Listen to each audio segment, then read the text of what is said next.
हाँ जी, तो नमस्कार। मैं वशिष्ठ कुमार आप लोग का स्वागत करता हूँ आपके अपने यूट्यूब चैनल संकल्प हिंदी ऑनलाइन क्लासेस पर। मैं आप लोगों के लिए आज लेकर आया हूँ कक्षा 10वीं की काव्य खंड। पहले मैंने गद्य खंड का 1 चैप्टर श्रम विभाजन और जाति प्रथा बताया। उसके बाद मैं अब कराने जा रहा हूँ काव्य खंड, जिसका नाम है राम नाम बिनु बिरथे जगी जन्मा। जिसका नाम है राम नाम बिनु बिरथे जगी जन्मा। इस चैप्टर का नाम है। इसके लेखक है गुरु नानक देव। तो सबसे पहले हम पढ़ेंगे कवि परिचय के बारे में, उसके बारे में कविता पढ़ेंगे। ये एक कविता है, तो सबसे पहले हम कवि परिचय के बारे में पढ़ते हैं।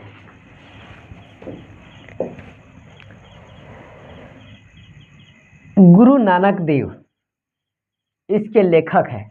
इनका जन्म 1469 ईस्वी में तलवंडी ग्राम, जिला लाहौर, तलवंडी गांव था। और किस जिला में? तो लाहौर जिला में ननकाना साहब है। लाहौर जिला में एक जगह पड़ता है ननकाना साहब। वह अभी वर्तमान में कहाँ है? तो अभी वर्तमान में पाकिस्तान में है। गुरु नानक देव के पिता का नाम कालू चंद खन्नी था और माता का नाम तृप्ता देवी।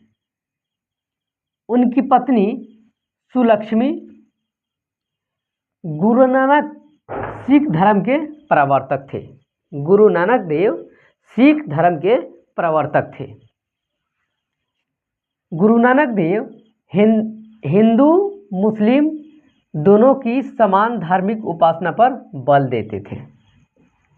गुरु नानक देव हिंदू मुस्लिम दोनों की समान धार्मिक उपासना पर बल देते थे। वर्णाश्रम व्यवस्था कर्मकांड का विरोध किया। कर्मकांड का विरोध किसने किया? तो गुरु नानक देव ने किया। भक्ति निर्गुण भक्ति का प्रचार किए। भक्ति निर्गुण का भक्ति का प्रचार किए। मुगल सम्राट बाबर से इनकी भेंट हुई। इसके बाद क्या हुआ? गुरु नानक देव से क्या हुआ? मुगल सम्राट से उनकी भेंट हुई। मुगल सम्राट कौन थे? तो बाबर था। बाबर से उनका भेंट हुआ। गुरु नानक पंजाबी और हिंदी कविताएं लिखे थे। पंजाबी भाषा और हिंदी भाषा में कविताएं लिखे हैं। हिंदी में ब्रज भाषा और खड़ी बोली दोनों का मेल है। हिंदी में ब्रज भाषा और खड़ी बोली दोनों का मेल है, मिश्रण है। इनकी कविताएं है प्रेम भक्ति के प्रभावशाली मधुर गीत भी कहा जाता है। इनकी कविताओं को प्रेम भक्ति के प्रभावशाली मधुर गीत भी कहा जाता है। इनकी कविताओं को।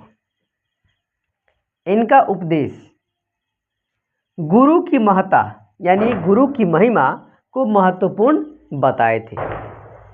गुरु नानक देव अपने गुरु की महिमा क्या बताए थे? महान बताए थे।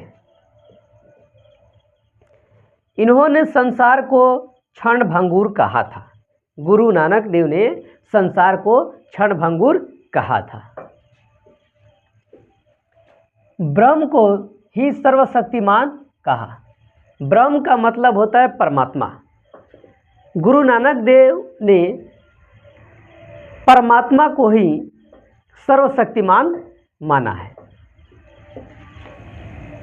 इनकी रचनाओं का संग्रह 5वें गुरु अर्जुन देव ने किया था। इनकी रचनाओं का संग्रह 5वें गुरु अर्जुन देव ने किया था।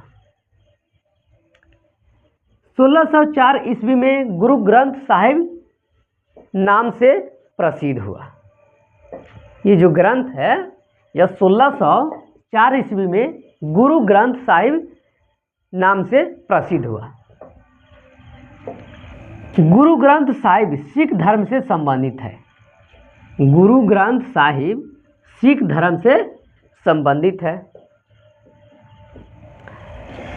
गुरु ग्रंथ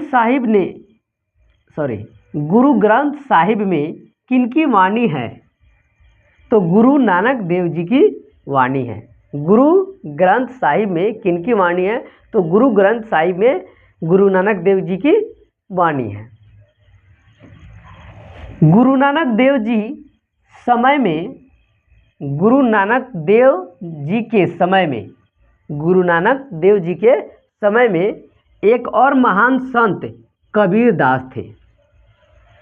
जब गुरु नानक देव जी का समय था तो उस समय एक और महान संत हुआ करते थे जिनका नाम है कबीर दास। गुरु नानक देव की रचनाएं जप्पू जी, आशा दीवार, रही रास और सुहीला इनकी प्रमुख रचनाएं हैं।